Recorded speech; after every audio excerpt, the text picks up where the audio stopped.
Hello everyone. Welcome to Words and Wonders. Today I will be reading one of the many stories by H.P. Lovecraft, The Lurking Fear. Please like and subscribe if you like what I do here. Now, let's begin.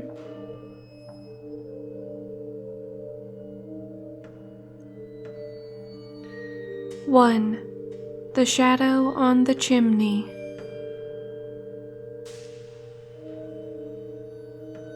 There was thunder in the air on the night I went to the deserted mansion atop Tempest Mountain to find the lurking fear. I was not alone, for foolhardiness was not then mixed with that love of the grotesque and the terrible, which has made my career a series of quests for strange horrors in literature and in life. With me were two faithful and muscular men for whom I had sent when the time came, men long associated with me in my ghastly explorations because of their peculiar fitness. We had started quietly from the village because of the reporters who still lingered about after the eldritch panic of a month before, the nightmare-creeping death. Later I thought they might aid me, but I did not want them then. Would to God I had let them share the search, that I might not have had to bear the secret alone so long. To bear it alone for fear the world would call me mad, or go mad itself at the demon implications of the thing. Now that I am telling it anyway, lest the brooding make me a maniac, I wish I had never concealed it, for I, and I alone, know what manner of fear lurked on that spectral and desolate mountain. In a small motor car, we covered the miles of primeval forest and hill until the wooded ascent checked it. The country bore an aspect more than usually sinister as we viewed it by night and without the accustomed crowds of investigators, so that we were often tempted to use the acetylene headlights despite the attention it might attract. It was not a wholesome landscape after dark, and I believe I would have noticed its morbidity even had I been ignorant of the terror that stalked there. Of wild creatures there were none. They are wise when death leers close. The ancient lightning-scarred trees seemed unnaturally large and twisted, and the other vegetation unnaturally thick and feverish, while curious mounds and hummocks in the weedy fulgurite-pitted earth reminded me of snakes and dead men's skulls, swelled to gigantic proportions. Fear had lurked on Tempest Mountain for more than a century. This I learned at once from newspaper accounts of the catastrophe which first brought the region to the world's notice. The place is a remote, lonely elevation in that part of the Catskill where Dutch civilization once feebly and transiently penetrated, leaving behind as it receded only a few ruined mansions and a degenerate squatter population inhabiting pitiful hamlets on isolated slopes. Normal beings seldom visited the locality till the state police were formed, and even now only infrequent troopers patrol it. The fear, however, is an old tradition throughout the neighboring villages, since it is a prime topic in the simple discourse of the poor mongrels who sometimes leave their valleys to trade hand-woven baskets for such primitive necessities as they cannot shoot, raise, or make. The lurking fear dwelt in the shunned and deserted Martens mansion, which crowned the high but gradual eminence whose liability to frequent thunderstorms gave it the name of Tempest Mountain. For over 100 years the antique grove-circled stone house had been the subject of stories incredibly wild and monstrously hideous, stories of a silent, colossal creeping death which stalked abroad in summer. With whimpering insistence, the squatters told tales of a demon which seized lone wayfarers after dark, either carrying them off or leaving them in a frightful state of gnawed dismemberment, while sometimes they whispered of blood trails toward the distant mansion. Some said the thunder called the lurking fear out of its habitation, while others said the thunder was its voice. No one outside the backwoods had believed these varying and conflicting stories, with their incoherent, extravagant descriptions of the half-glimpsed fiend. Yet not a farmer or villager doubted that the Martins' mansion was ghoulishly haunted. Local history forbade such a doubt, although no ghostly evidence was ever found by such investigators as had visited the building after some especially vivid tale of the squatters. Grandmothers told strange myths of the Martins' specter, myths concerning the Martins' family itself, its queer hereditary dissimilarity of eyes, its long, unnatural annals, and the murder which had cursed it. The terror which brought me to the scene was a sudden and portentous confirmation of the mountaineers' wildest legends.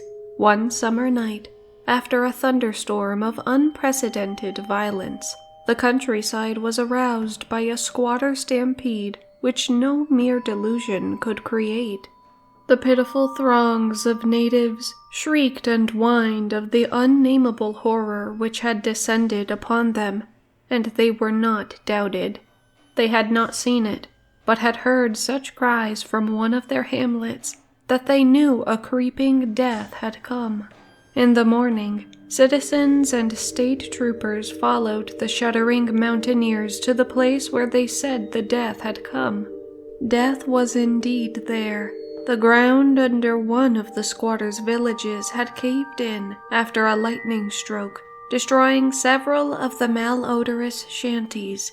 But upon this property damage was superimposed an organic devastation which paled it to insignificance.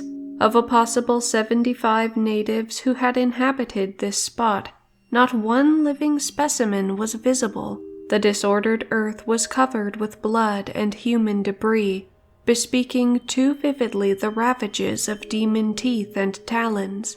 Yet no visible trail led away from the carnage. That some hideous animal must be the cause, everyone quickly agreed, nor did any tongue now revive the charge that such cryptic deaths formed merely the sordid murders common in decadent communities.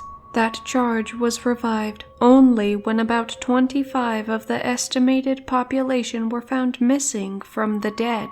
And even then it was hard to explain the murder of 50 by half that number. But the fact remained that on a summer night a bolt had come out of the heavens and left a dead village whose corpse was horribly mangled, chewed, and clawed. The excited countryside immediately connected the horror with the haunted Martins' mansion, though the localities were over 3 miles apart. The troopers were more skeptical, including the mansion only casually in their investigations, and dropping it altogether when they found it thoroughly deserted. Country and village people, however, canvassed the place with infinite care, overturning everything in the house, sounding ponds and brooks, beating down bushes, and ransacking the nearby forests. All was in vain. The death that had come had left no trace save destruction itself. By the second day of the search, the affair was fully treated by the newspapers, whose reporters overran Tempest Mountain. They described it in much detail, and with many interviews to elucidate the horror's history, as told by local granddames. I followed the accounts languidly at first, for I am a connoisseur in horrors.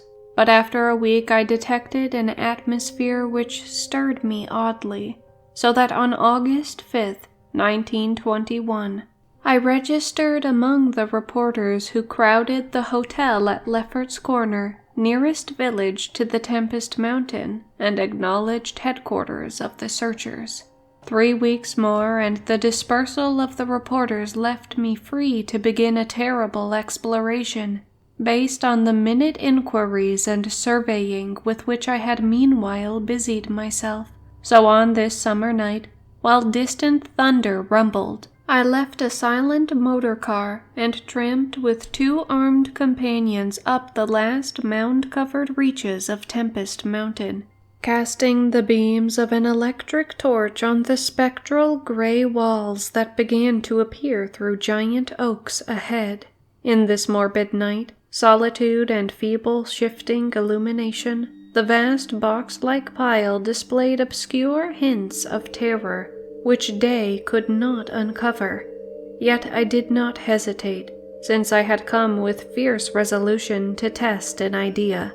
I believed that the thunder called the death demon out of some fearsome secret place, and be that demon solid entity or vaporous pestilence, I meant to see it. I had thoroughly searched the ruin before, hence knew my plan well, choosing as the seat of my vigil the room of Jan Martens, whose murder looms so great in the rural legends.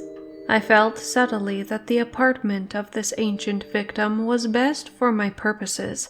The chamber, measuring about 20 feet square, contained, like the other rooms, some rubbish which had once been furniture. It lay on the 2nd story on the southeast corner of the house, and had an immense east window and narrow south window, both devoid of panes or shutters. Opposite the large window was an enormous Dutch fireplace, with scriptural tiles representing the prodigal son, and opposite the narrow window was a spacious bed built into the wall. As the tree-muffled thunder grew louder, I arranged my plan's details. First, I fastened side by side to the ledge of the large window 3 rope ladders which I had brought with me. I knew they reached a suitable spot on the grass outside, for I had tested them. Then the 3 of us dragged from another room a wide 4-poster bedstead, crowding it laterally against the window. Having strewn it with fir boughs, all now rested on it with drawn automatics, 2 relaxing while the 3rd watched. From whatever direction the demon might come, our potential escape was provided. If it came from within the house, we had the window ladders. If from outside, the door and the stairs. We did not think, judging from precedent, that it would pursue us far, even at worst. I watched from midnight to 1 o'clock, when in spite of the sinister house, the unprotected window, and the approaching thunder and lightning, I felt singularly drowsy. I was between 2 companions, George Bennet being toward the window, and William Toby toward the fireplace. Bennet was asleep, having apparently felt the same anomalous drowsiness which affected me, so I designated Toby for the next watch, although even he was nodding. It is curious how intently I had been watching that fireplace. The increasing thunder must have affected my dreams, for in the brief time I slept, there came to me apocalyptic visions. Once I partly awaked, probably because the sleeper toward the window had restlessly flung an arm across my chest. I was not sufficiently awake to see whether Toby was attending to his duties as sentinel, but felt a distinct anxiety on that score. Never before had the presence of evil so poignantly oppressed me. Later I must have dropped asleep again, for it was out of a phantasmal chaos that my mind leaped when the night grew hideous, with shrieks beyond anything in my former experience or imagination. In that shrieking, the inmost soul of human fear and agony clawed hopelessly and insanely at the ebony gates of oblivion. I awoke to red madness and the mockery of diabolism, as farther and farther down inconceivable vistas, that phobic and crystalline anguish retreated and reverberated. There was no light, but I knew from the empty space at my right that Toby was gone. God alone knew whither. Across my chest still lay the heavy arm of the sleeper at my left. Then came the devastating stroke of lightning which shook the whole mountain, lit the darkest crypts of the hoary grove, and splintered the patriarch of the twisted trees. In the demon flash of a monstrous fireball, the sleeper started up suddenly, while the glare from beyond the window threw his shadow vividly upon the chimney above the fireplace, from which my eyes had never strayed. That I am still alive and sane is a marvel I cannot fathom. I cannot fathom it, for the shadow on that chimney was not that of George Bennet or of any other human creature, but a blasphemous abnormality from hell's nethermost craters, a nameless, shapeless abomination which no mind could fully grasp and no pen even partly describe. In another second I was alone in the accursed mansion, shivering and gibbering. George Bennet and William Toby had left no trace, not even of a struggle. They were never heard of again.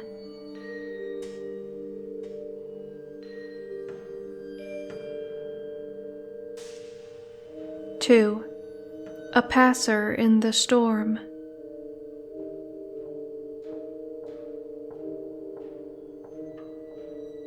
For days after that hideous experience in the forest-swatched mansion, I lay nervously exhausted in my hotel room at Lefferts Corners.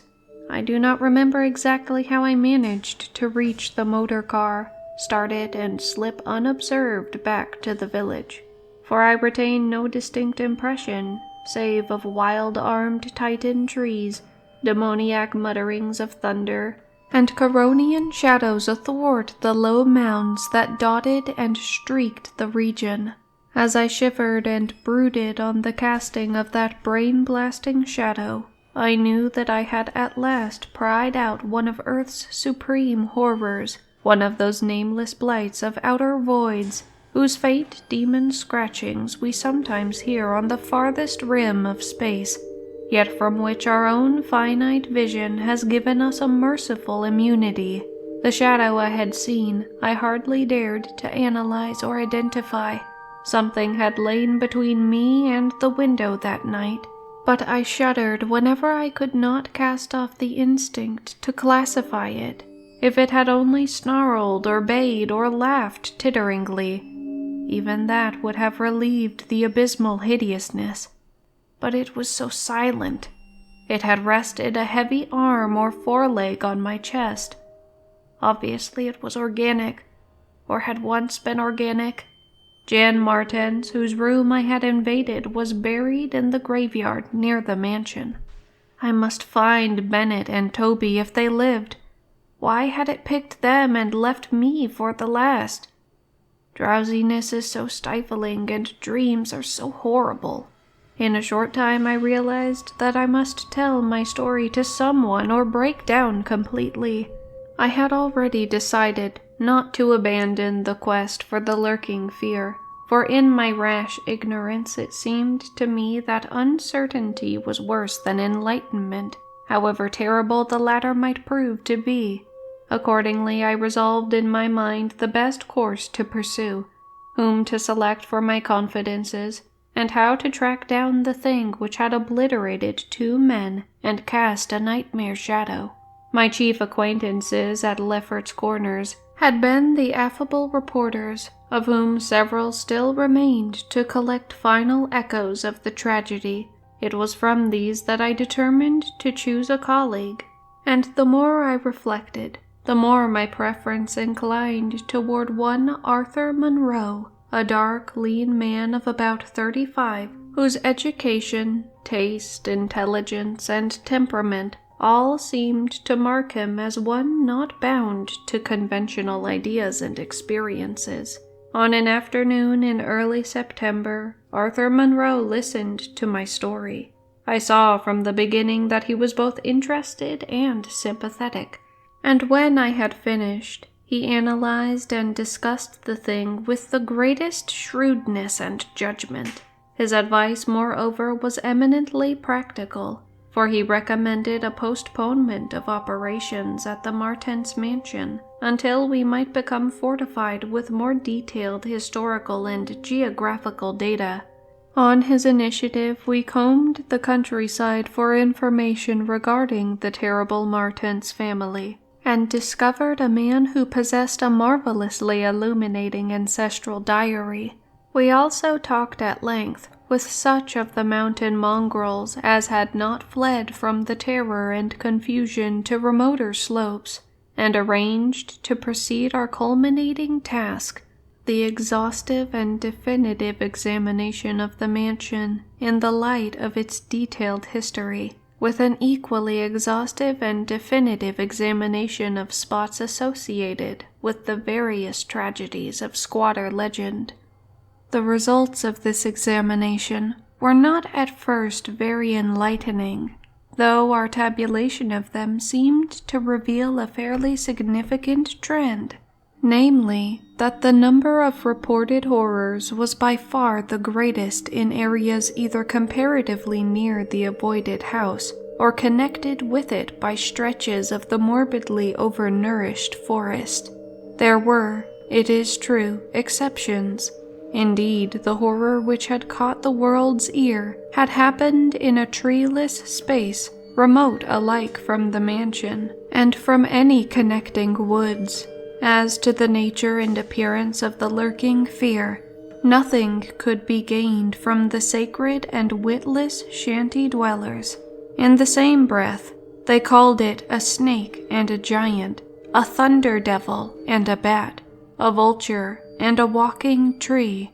We did, however, deem ourselves justified in assuming that it was a living organism, highly susceptible to electrical storms, and although certain of the stories suggested wings, we believed that its aversion for open spaces made land locomotion a more probable theory. The only thing really incompatible with the latter view was the rapidity with which the creature must have traveled in order to perform all these deeds attributed to it. When we came to know the squatters better, we found them curiously likable in many ways. Simple animals they were, gently descending the evolutionary scale because of their unfortunate ancestry and stultifying isolation. They feared outsiders, but slowly grew accustomed to us, finally helping vastly when we beat down all the thickets and tore out all the partitions of the mansion in our search for the lurking fear. When we asked them to help us find Bennett and Toby, they were truly distressed, for they wanted to help us, yet knew that these victims had gone as wholly out of the world as their own missing people, that great numbers of them had actually been killed and removed, just as the wild animals had long been exterminated. We were of course thoroughly convinced, and we waited apprehensively for further tragedies to occur. By the middle of October we were puzzled by our lack of progress. Owing to the clear nights, no demoniac aggression had taken place, and the completeness of our vain searches of house and country almost drove us to regard the lurking fear as a non-material agency. We feared that the cold weather would come on and halt our explorations, for all agreed that the demon was generally quiet in winter. Thus there was a kind of haste and desperation in our last daylight canvass of the horror-visited hamlet, a hamlet now deserted because of the squatter's fears. The ill-fated squatter hamlet had borne no name, but had long stood in a sheltered though treeless cleft between two elevations, called respectively Cone Mountain and Maple Hill. It was closer to Maple Hill than to Cone Mountain, some of the crude abodes indeed being dugouts on the side of the former eminence. Geographically, it lay about 2 miles northwest of the base of Tempest Mountain, and 3 miles from the oak-girt mansion. Of the distance between the hamlet and the mansion, fully 2 miles and a quarter on the hamlet's side was entirely open country, the plain being of fairly level character, save for some of the low snake-like mounds and having as vegetation only grass and scattered weeds.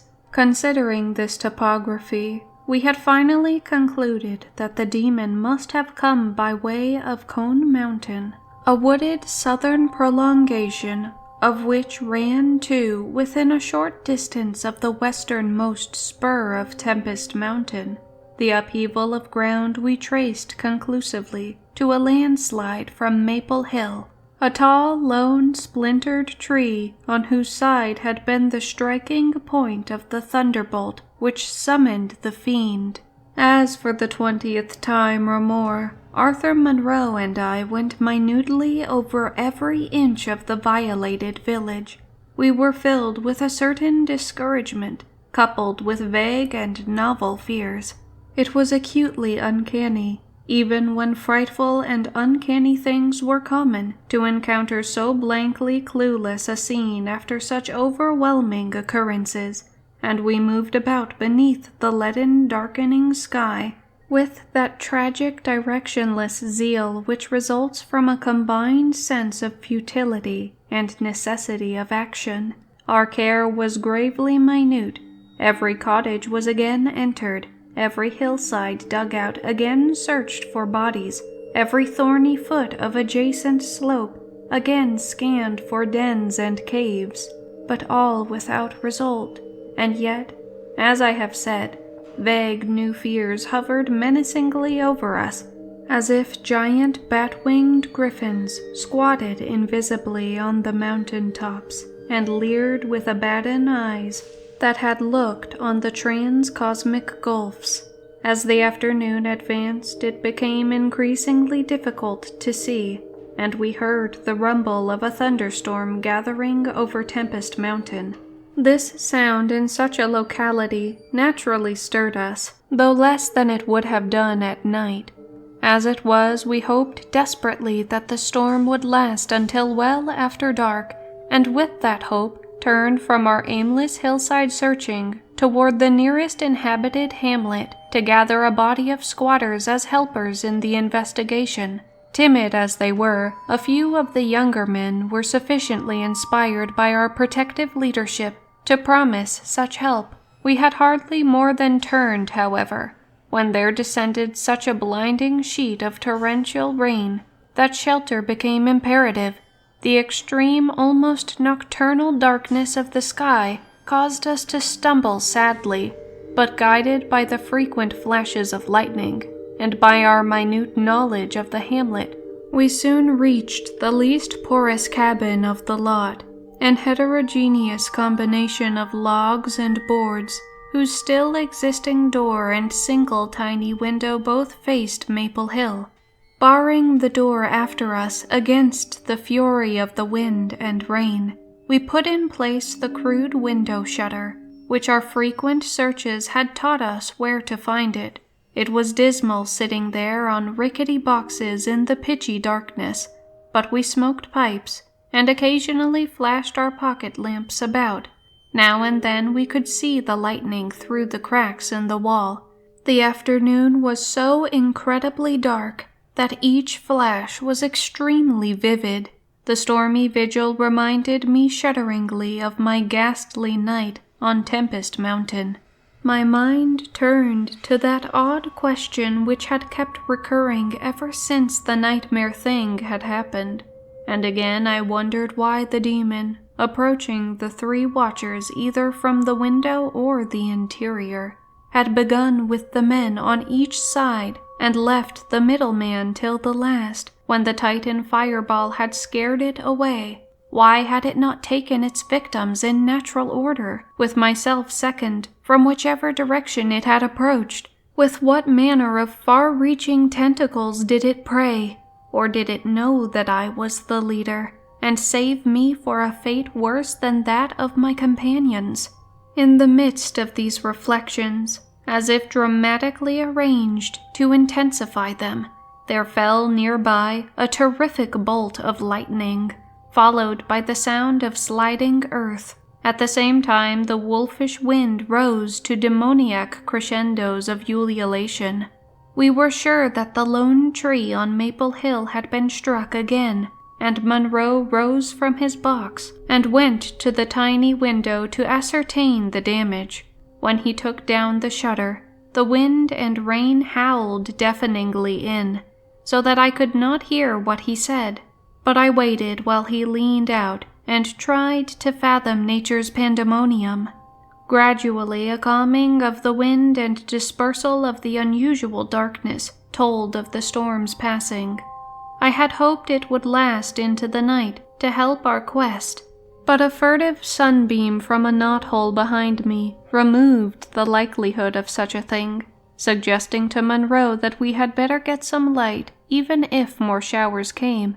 I unbarred and opened the crude door. The ground outside was a singular mass of mud and pools, with fresh heaps of earth from the slight landslide, but I saw nothing to justify the interest which kept my companion silently leaning out the window.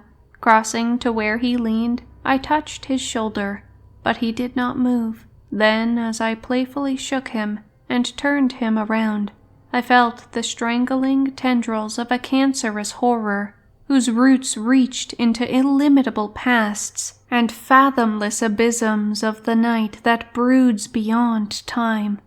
For Arthur Monroe was dead, and on what remained of his chewed and gouged head, there was no longer a face.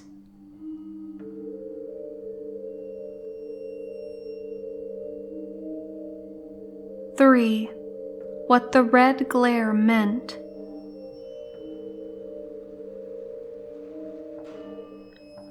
On the tempest-racked night of November 8, 1921, with a lantern which cast charnel shadows, I stood digging alone and idiotically in the grave of Jan Martens.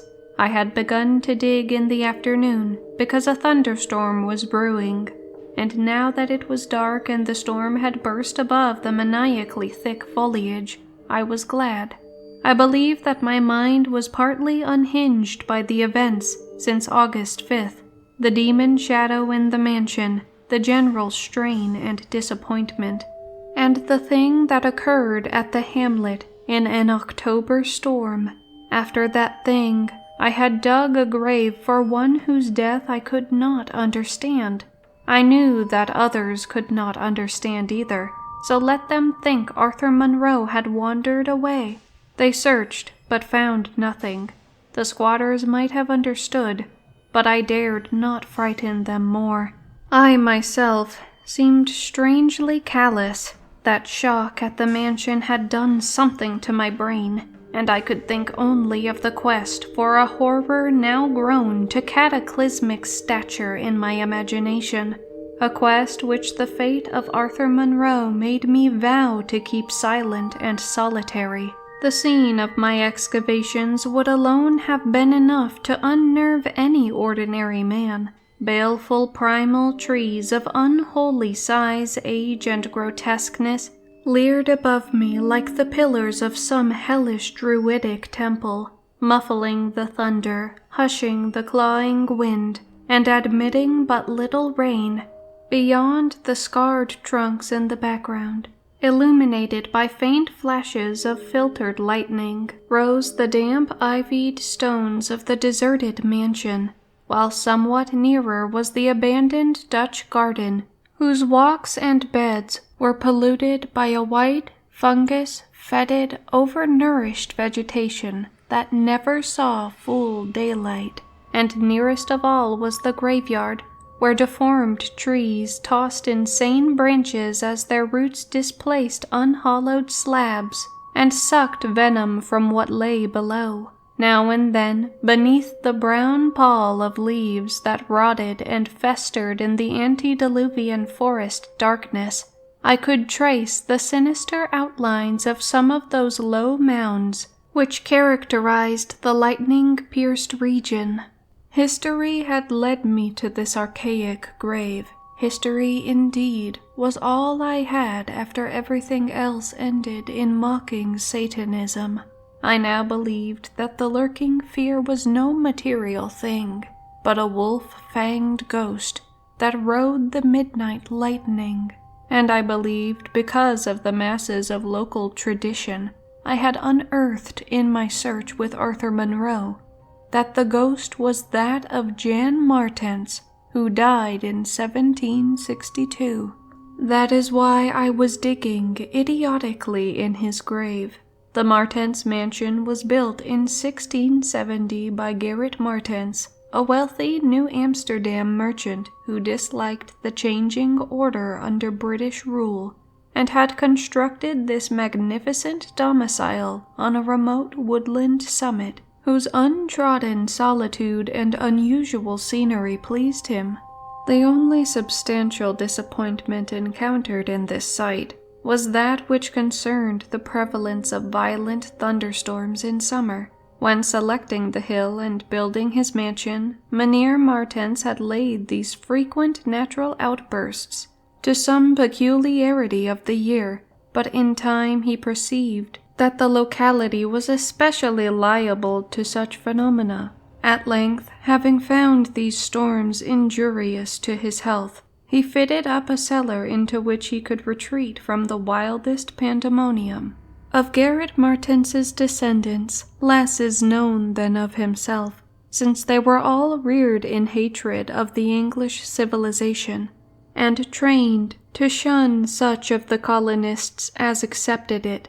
Their life was exceedingly secluded, and people declared that their isolation had made them heavy of speech and comprehension. In appearance, all were marked by a peculiar inherited dissimilarity of eyes, one generally being blue and the other brown. Their social contacts grew fewer and fewer, till at last they took to intermarrying with the numerous menial class about the estate. Many of the crowded family degenerated, moved across the valley, and merged with the mongrel population which was later to produce the pitiful squatters. The rest had stuck sullenly to their ancestral mansion, becoming more and more clannish and taciturn, yet developing a nervous responsiveness to the frequent thunderstorms. Most of this information reached the outside world through young Jan Martens, who from some kind of restlessness joined the colonial army when news of the Albany Convention reached Tempest Mountain. He was the first of Gerrit's descendants to see much of the world, and when he returned in 1760, after 6 years of campaigning, he was hated as an outsider by his father, uncles, and brothers, in spite of his dissimilar Martens eyes. No longer could he share the peculiarities and prejudices of the Martenses, while the very mountain thunderstorms failed to intoxicate him as they had before. Instead, his surroundings depressed him, and he frequently wrote to a friend in Albany of plans to leave the paternal roof. In the spring of 1763, Jonathan Gifford, the Albany friend of Jan Martens, became worried by his correspondent's silence, especially in view of the conditions and quarrels at the Martens mansion. Determined to visit Jan in person, he went into the mountains on horseback. His diary states that he reached Tempest Mountain on September 20, finding the mansion in great decrepitude. The sullen, odd-eyed Martenses, whose unclean animal aspect shocked him, told him in broken gutturals that Jan was dead. He had, they insisted, been struck by lightning the autumn before, and now lay buried behind the neglected sunken gardens. They showed the visitor the grave, barren and devoid of markers. Something in the Martenses' manner gave Gifford a feeling of repulsion and suspicion, and a week later he returned with spade and mattock to explore the sepulchre spot. He found what he expected, a skull crushed cruelly as if by savage blows. So returning to Albany, he openly charged the Martenses with the murder of their kinsman. Legal evidence was lacking, but the story spread rapidly round the countryside, and from that time the Martenses were ostracized by the world. No one would deal with them, and their distant manor was shunned as an accursed place. Somehow they managed to live on independently by the products of their estate, for occasional lights glimpsed from far-away hills attested their continued presence. These lights were seen as late as 1810, but toward the last they became very infrequent. Meanwhile, there grew up about the mansion and the mountain a body of diabolic legendry. The place was avoided with doubled assiduousness, and invested with every whispered myth tradition could supply. It remained unvisited till 1816, when the continued absence of lights was noticed by the squatters. At the time a party made investigations, finding the house deserted and partly in ruins. There were no skeletons about, so that departure rather than death was inferred. The clan seemed to have left several years before, and improvised penthouses showed how numerous it had grown prior to its migration. Its cultural level had fallen very low, as proved by decaying furniture and scattered silverware, which must have been long abandoned when its owners left. But though the dreaded Martenses were gone, the fear of the haunted house continued, and grew very acute when new and strange stories arose among the mountain decadents. There it stood, deserted, feared, and linked with the vengeful ghost of Jan Martens. There it still stood on the night I dug in Jan Martens's grave. I have described my protracted digging as idiotic, and such it indeed was in object and method.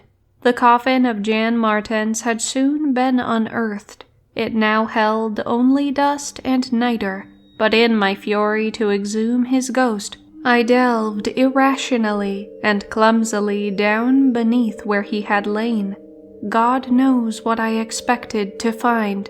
I only felt that I was digging in the grave of a man whose ghost stalked by night. It is impossible to say what monstrous depth I had attained when my spade, and soon my feet, broke through the ground beneath. The event under the circumstances was tremendous, for in the existence of a subterranean space here, my mad theories had terrible confirmation. My slight fall had extinguished the lantern, but I produced an electric pocket lamp and viewed the small horizontal tunnel which led away indefinitely in both directions. It was amply large enough for a man to wriggle through, and though no sane person would have tried it at the time, I forgot danger, reason, and cleanliness in my single-minded fever to unearth the lurking fear. Choosing the direction toward the house, I scrambled recklessly in the narrow burrow, squirming ahead blindly and rapidly, and flashing but seldom the lamp I kept before me.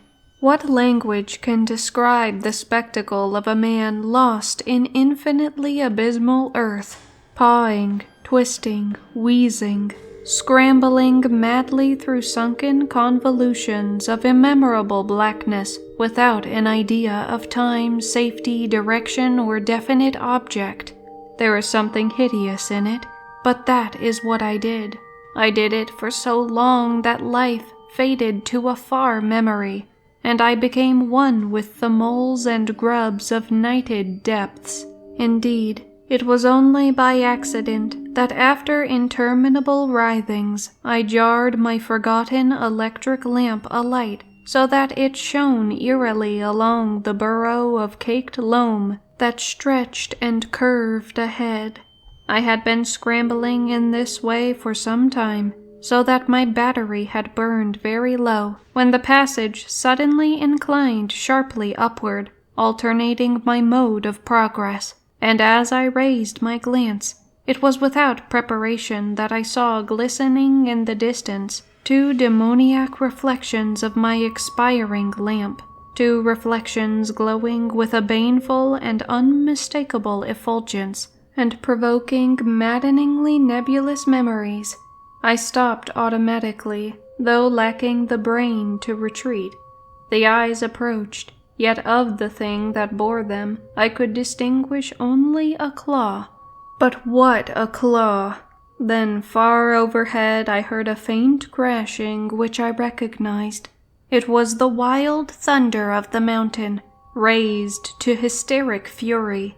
I must have been crawling upward for some time, so that the surface was now quite near, and as the muffled thunder clattered, those eyes still stared with vacuous viciousness. Thank God I did not then know what it was, else I should have died, but I was saved by the very thunder that had summoned it, for after a hideous wait, there burst from the unseen outside sky one of those frequent mountain-ward bolts whose aftermath I had noticed here and there, as gashes of disturbed earth and fulgurites of various sizes. With cyclopean rage it tore through the soil above that damnable pit, blinding and deafening me, yet not wholly reducing me to a coma. In the chaos of sliding, shifting earth, I clawed and floundered helplessly till the rain on my head steadied me, and I saw that I had come to the surface in a familiar spot, a steep, unforested place on the southwest slope of the mountain. Recurrent sheet lightnings illumined the tumbled ground, and the remains of the curious low hummock which had stretched down from the wooded higher slope. But there was nothing in the chaos to show my place of egress from the lethal catacomb. My brain was as great a chaos as the earth, and as a distant red glare burst on the landscape from the south, I hardly realized the horror I had been through. But when 2 days later, the squatters told me what the red glare meant, I felt more horror than that which the mold burrow and the claw and eyes had given.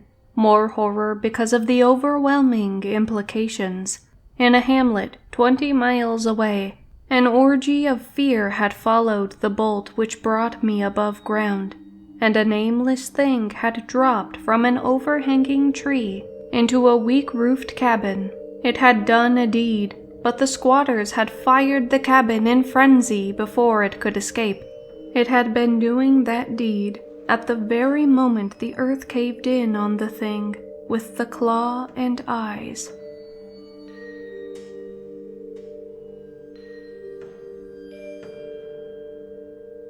For the horror in the eyes.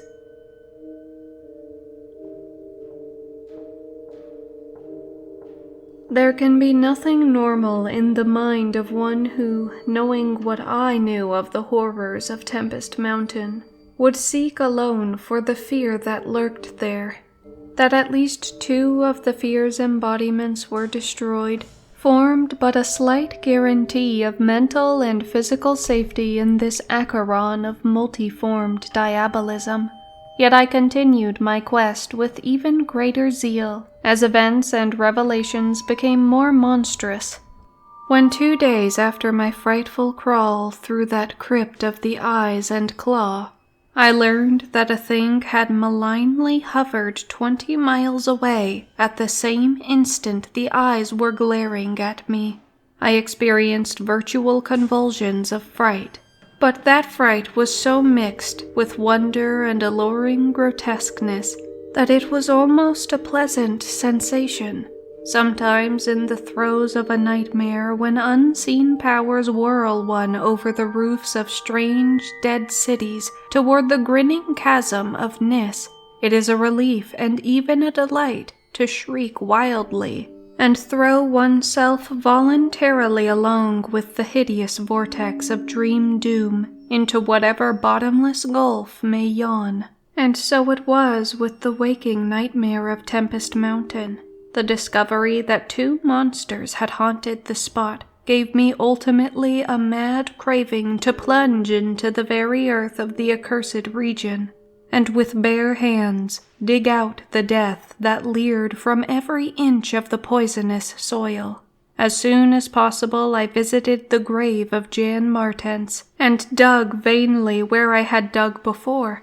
Some extensive cave-in had obliterated all trace of the underground passage, while the rain had washed so much earth back into the excavation that I could not tell how deeply I had dug that other day.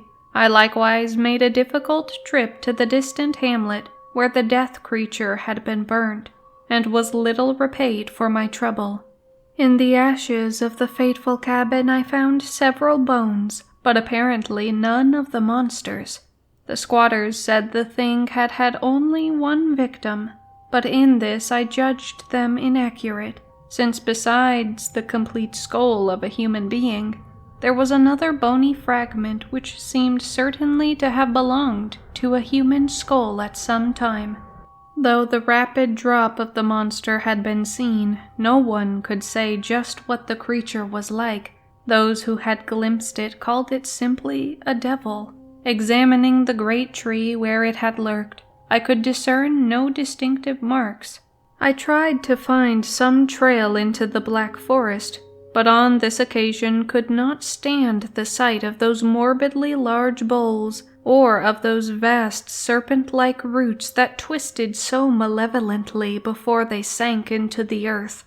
My next step was to re-examine with microscopic care the deserted hamlet where death had come most abundantly, and where Arthur Monroe had seen something he never lived to describe. Though my vain previous searches had been exceedingly minute, I now had new data to test, for my horrible grave crawl convinced me that at least one of the phases of the monstrosity had been an underground creature. This time on the 14th of November, my quest concerned itself mostly with the slopes of Cone Mountain and Maple Hill, where they overlook the unfortunate hamlet, and I gave particular attention to the loose earth of the landslide region on the latter eminence. The afternoon of my search brought nothing to light, and dusk came as I stood on the Maple Hill, looking down at the hamlet and across the valley to Tempest Mountain.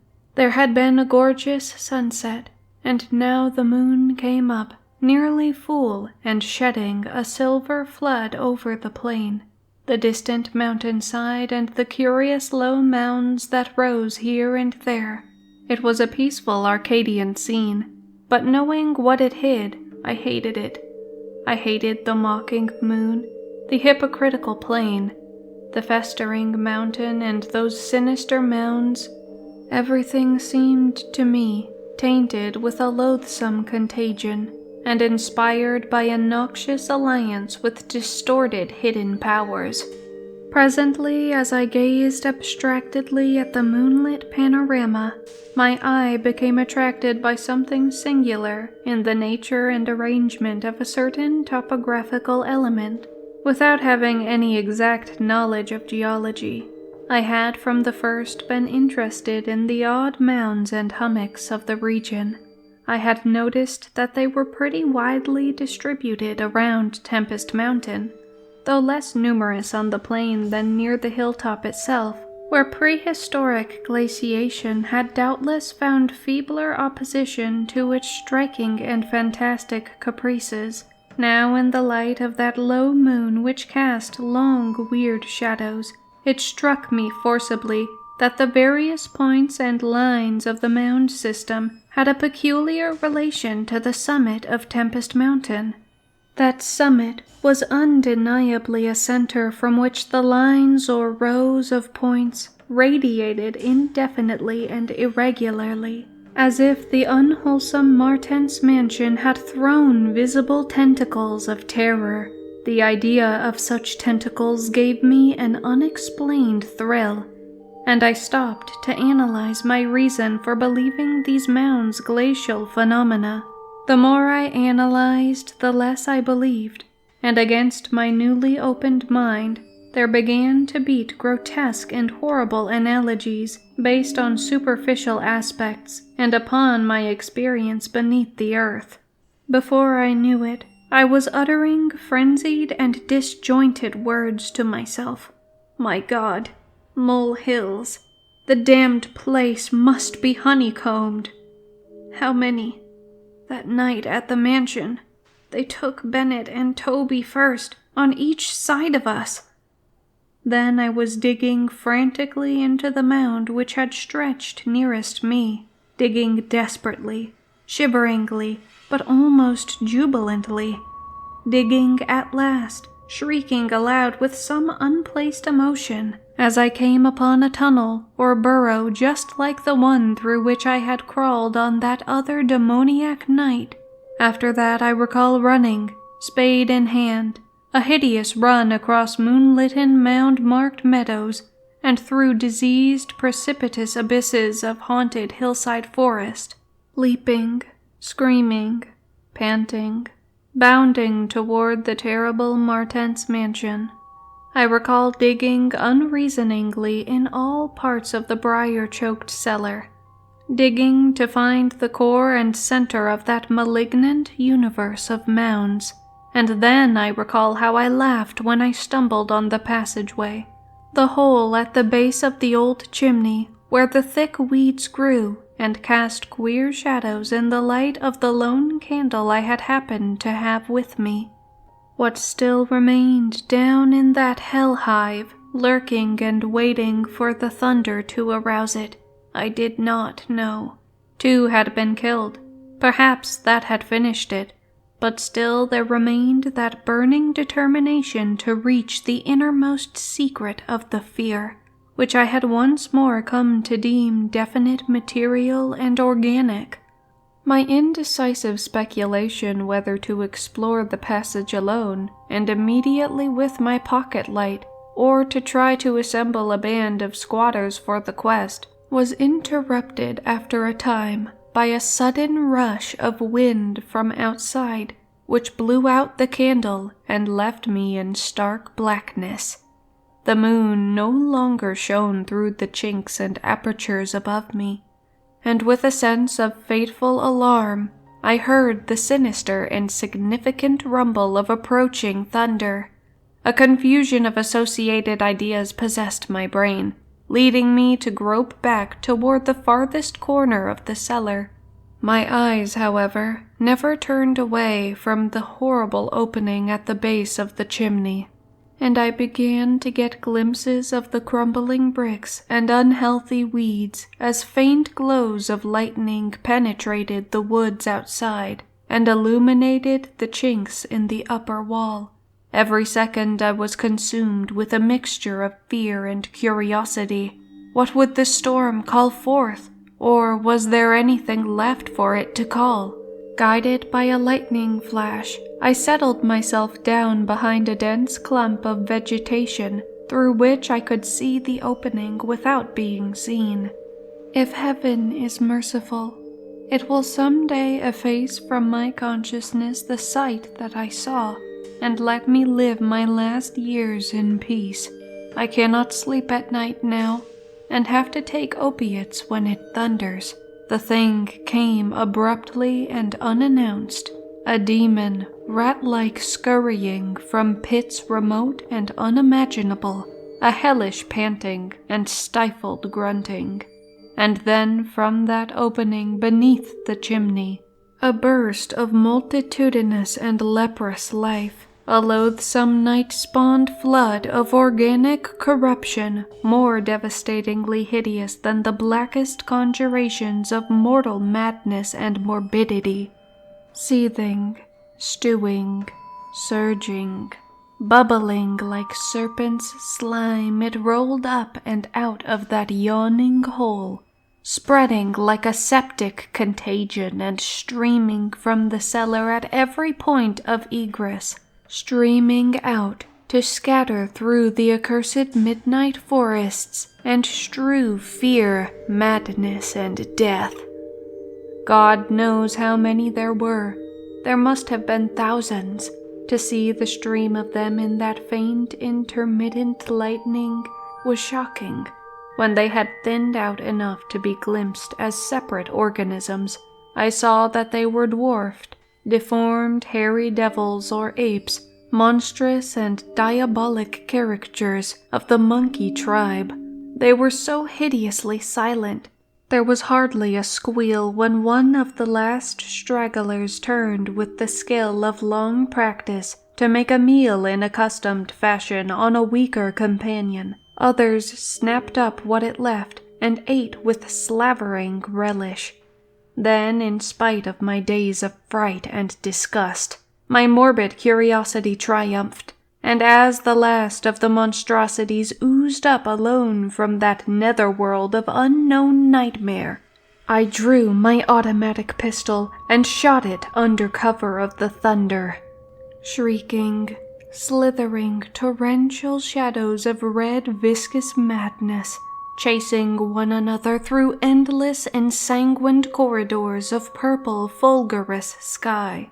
Formless phantasms and kaleidoscopic mutations of a ghoulish remembered scene, forests of monstrous overnourished oaks, with serpent roots twisting and sucking unnameable juices from an earth verminous with millions of cannibal devils, mound-like tentacles groping from underground nuclei of polypus perversion, insane lightning over malignant ivied walls, and demon arcades choked with fungus vegetation. Heaven be thanked for the instinct which led me unconsciousness to places where men dwell, to the peaceful village that slept under the calm stars of clearing skies. I had recovered enough in a week to send to Albany for a gang of men to blow up the Martens mansion and the entire top of Tempest Mountain with dynamite, stop up all the discoverable mound burrows, and destroy certain overnourished trees whose very existence seemed an insult to sanity. I could sleep a little after they had done this, but true rest will never come as long as I remember that nameless secret of the lurking fear. The thing will haunt me, for who can say the extermination is complete, and that analogous phenomena do not exist all over the world? Who can, with my knowledge, think of the Earth's unknown caverns without a nightmare dread of future possibilities? I cannot see a well or a subway entrance without shuddering. Why cannot the doctors give me something to make me sleep, or truly calm my brain when it thunders? What I saw in the glow of my flashlight after I shot the unspeakable straggling object was so simple that almost a minute elapsed before I understood and went delirious. The object was nauseous, a filthy whitish gorilla thing with sharp yellow fangs and matted fur. It was the ultimate product of mammalian degeneration, the frightful outcome of isolated spawning, multiplication, and cannibal nutrition above and below the ground, the embodiment of all the snarling chaos and grinning fear that lurk behind life. It had looked at me as it died, and its eyes had the same odd quality that marked those other eyes which had stared at me underground and excited cloudy recollections. One eye was blue, the other brown. They were the dissimilar Martens eyes of the old legends, and I knew in one inundating cataclysm of voiceless horror what had become of that vanished family, the terrible and thunder-crazed house of Martens.